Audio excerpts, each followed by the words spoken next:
So I'm wondering if you have some favorite memories from the recording booth while filming Transformers or while doing Transformers in the 80s. Yeah, I wish Frank were here because Frank has, tons of stories. The ones that I like to tell are, back in those days, for example, you could smoke in the studio while you were recording. And can you imagine that? I mean, I can't. I mean, those days were unrestricted, We would follow the rules of barbarians for that.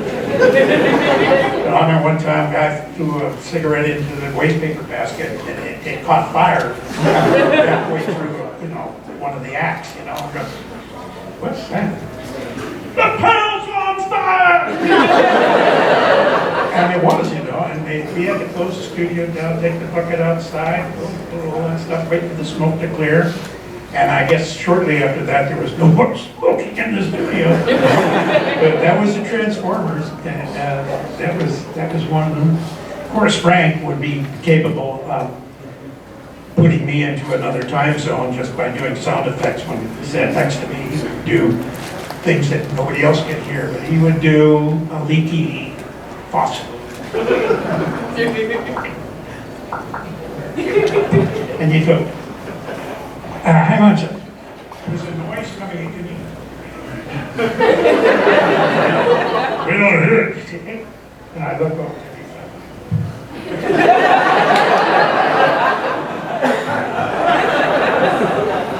Oh, Frank could do it. He could do sounds. He still can. But he's not here, so I can say this. So. Yeah, Frank would make me laugh uncontrollably sometimes. Chris Latta, he played Starscream, and he was over the top. Oh boy, and he would get himself into that character, and there'd be beads of sweat rolling down his face. His shirt would get wet. He's gonna have a heart attack.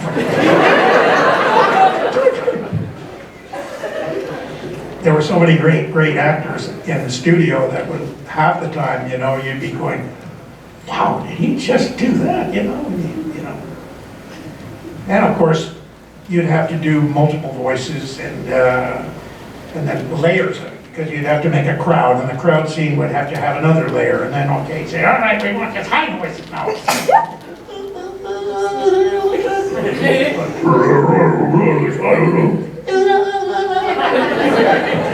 I'll do, underneath the dog, and all that.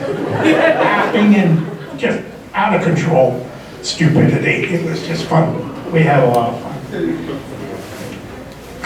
That's it, fun. Fun, that's it, fun.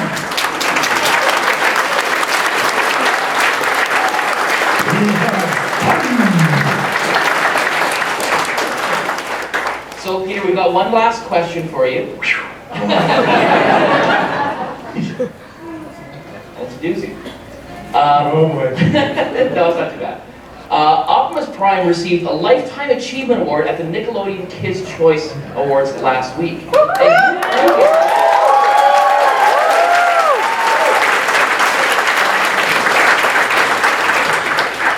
And you've also been nominated for a Daytime Emmy.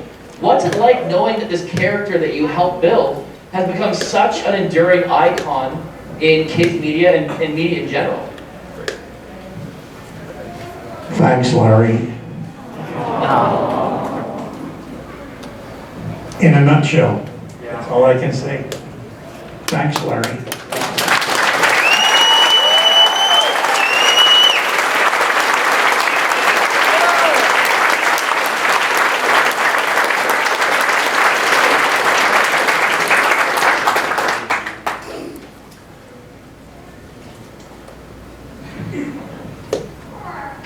Sorry.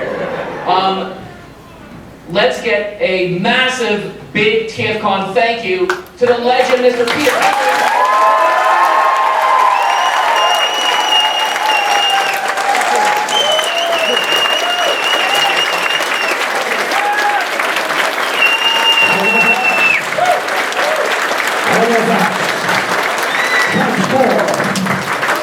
Roll out!